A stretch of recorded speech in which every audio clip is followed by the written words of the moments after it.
So hello and welcome to पहले ODI में draw करवाने के बाद श्रीलंका भिड़ेगा भारत से दूसरे ओडीआई के लिए and finally I am here with you with the preview of Sri Lanka versus India second ODI, जहां पर हम देखेंगे कि किस तरीके से अब भारतीय टीम वापसी करेगी, बचे हुए दो ओडीआई मैचेस में जीत दर्ज करके सीरीज अपने नाम करेगी। जी हाँ, ऋषभ पंत पिछला मुकाबला जो है मिस कर गए थे, लेकिन क्या ऋषभ पंत इस मुकाबले में खेलेंगे? क्या केएल राहुल के हाथ में आपको दस्ताने नहीं दिखाई देंगे? ये देखने वाली बात होगी, क्योंकि अगर बात करें केएल राहुल के प्रदर्शन की तो पहले ओडीआई में एवरेज रहा था, लेकिन मुझे नहीं लगता कि गौतम गंभीर या फिर टीम मैनेजमेंट पहले ही यहाँ पर ओडीआई के बाद केएल राहुल के ऊपर से भरोसा हटा देंगे और रिप्लेस कर देंगे उन्हें ऋषभ पंत से। हालांकि पहले ओडीआई में गलती की थी, बहुत सारे प्लेयर्स ने गलती की थी बल्लेबाजी में, और उनकी ही बल्लेबाजी के चलते भारत सिर्फ 230 का जो 31 का टारगेट था वो पूरा नहीं कर पाया और ऑल आउट हो गया 230 पर। हालांकि सबसे बड़ी गलती अर्शदीप सिंह की थी। अर्शदीप सिंह ने वहां पर जल्दबाजी दिखाई और छक्का मारने गए थे उस गेंद पर, जो कि सराहनीय नहीं था कि आप अगर छक्का मार के खत्म करें। ओडीआई मैच है, टी20 मैच बिल्कुल भी नहीं है। आपकी जो एक इंटेंट होता है, आप इंटेंट को हर जगह नहीं दिखा सकते। आपको जिस जगह पर जिस चीज की जरूरत है आप उसी चीज को दिखाइए। हालांकि फैंटेसी पॉइंट बहुत सारे दिए थे, अर्शदीप सिंह ने 62 दिए थे, वहां पर विकेटें भी चटकाई थी और अर्शदीप सिंह हालांकि एक विकेट से चूक गए थे। जिस तरीके से मोहम्मद सिराज ने वहां पर कैच छोड़ा था,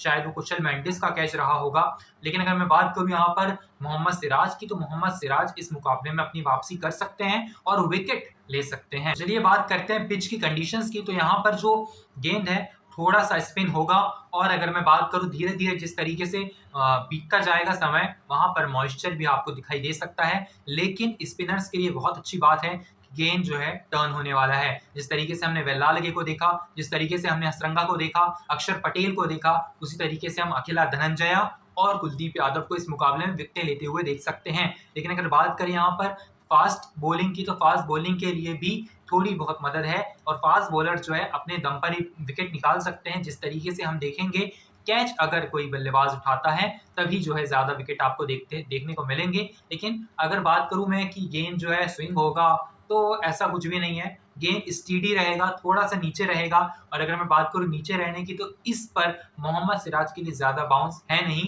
तो अगर उनकी कला से वो गेंद को नीचे रखने में कामयाब होते हैं, थोड़ा सा आगे डालकर, तो वहां पर उनके लिए बहुत अच्छी मदद हो सकती है। चलिए बात करते हैं पूरे तरीके से ओवरऑल इस मुकाबले को कौन जीतता हुआ दिखाई दे रहा है। तो बल्लेबाजी जो पहली टीम करेगी उसका जो है 62% ऑफ चांसेस है कि वो इस गेम को निकाल लेगी। लेकिन अगर बात करें यहाँ पर इस गेम में बल्लेबाजी की, तो बल्लेबाजी आपको जाहिर सी बात है कि भारतीय टीम की ही स्ट्रांग दिखाई देती है। और अगर मैं बात करूं प्रथम निशंका की, कुशल मेंडिस की, तो उनके बाद आपको कोई एक ऐसा बल्लेबाज असलंका को चलिए गिन लेते हैं, उनके बाद आपको कोई ऐसा बल्लेबाज दिखाई नहीं देता जो होल्ड कर सके बल्लेबाजी को। हसरंगा और वेल्लालगे के ऊपर आपने छोड़ दिया था, उन्होंने एक सम्मानजनक स्कोर आपको खड़ा करके हुए दे दिया था। लेकिन अर्शदीप सिंह की गलती थी कि भारतीय टीम वो मुकाबला हारी। अगर मैं बात करूं प्लेइंग 11 की, तो मुझे भारत की प्लेइंग 11 में और श्रीलंका की प्लेइंग 11 में कोई भी एक ऐसा चेंज नहीं दिखाई देता है जो कि टीम्स को नेसेसरी नहीं करना चाहिए।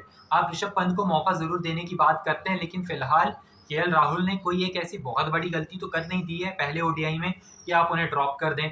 केएल राहुल जरूर खेलेंगे और मुझे ऐसा लगता है कि श्रेयस अय्यर के पहले ही बल्लेबाजी करने आना चाहिए उन्हें। अब मुझे ऐसा लगता है कि 4 नंबर पर आप मौका दीजिए केएल राहुल को, और उनके नीचे 5 नंबर पर श्रेयस अय्यर को लाइए। आप सुंदर को थोड़ा ऊपर ला लिया था, आप सुंदर को थोड़ा नीचे भी कर सकते हैं, लेकिन राइट लेफ्ट कॉम्बिनेशन बनाना है। अक्षर और सुंदर का इन्वॉल्वमेंट रहेगा वहां पर 4 नंबर पे या 5 नंबर पे। तो अगर आप इस तरीके से जाना चाहते हैं तो वैसे भी जा सकते हैं। लेकिन अगर मैं बात करूं फैंटेसी क्रिकेट 11 की, तो वहां पर मैं देखता हूं कि मैंने केएल राहुल को रखा हुआ है, मैंने विराट, रोहित और शुभमन गिल को भी रखा हुआ है, प्रथम निशंका को भी रखा हुआ है। क्यों? क्योंकि मैं चाहता नहीं हूं, मैं जानता हूं कि इन तीनों में से कोई एक परफॉर्म जरूर करेगा, चाहे वो शुभमन और रोहित हो, रोहित और विराट हो, विराट या शुभमन हो। तो इन तीनों में से जो कॉम्बिनेशन है परफॉर्म करेगा। प्रथम निशंका को रखिए, पिछले मुकाबले में बहुत आला दर्जे की बल्लेबाजी की थी उन्होंने। अगर मैं बात करूं यहाँ पर सेक्शन की जो ऑलराउंडर्स का है, वहां पर आप वॉशिंगटन सुंदर को रख लीजिए, अक्षर पटेल को रख लीजिए और हसरंगा को रख लीजिए। आप चाहें तो अकेला धनंजया को रख लीजिए, कुलदीप यादव को रख लीजिए, ड्रॉप कर दीजिए यहाँ पर वॉशिंगटन सुंदर को, या फिर हसरंगा को ड्रॉप नहीं कर सकते हैं तो आप मोहम्मद सिराज को ड्रॉप करके कुलदीप यादव को रख सकते हैं। और मैंने अपने गेंदबाजी सेक्शन में यहाँ पर रखा हुआ है मोहम्मद सिराज को। और अगर स्पिन की बात करूं तो मैंने यहाँ पर चांस दिया हुआ है थोड़ा सा। आप कुलदीप यादव को भी दे सकते हैं, अखिला धनंजय को भी दे सकते हैं। तो ये थी हमारी फैंटेसी क्रिकेट टीम जिसके द्वारा आप बहुत सारे पॉइंट्स कमा जरूर सकते हैं।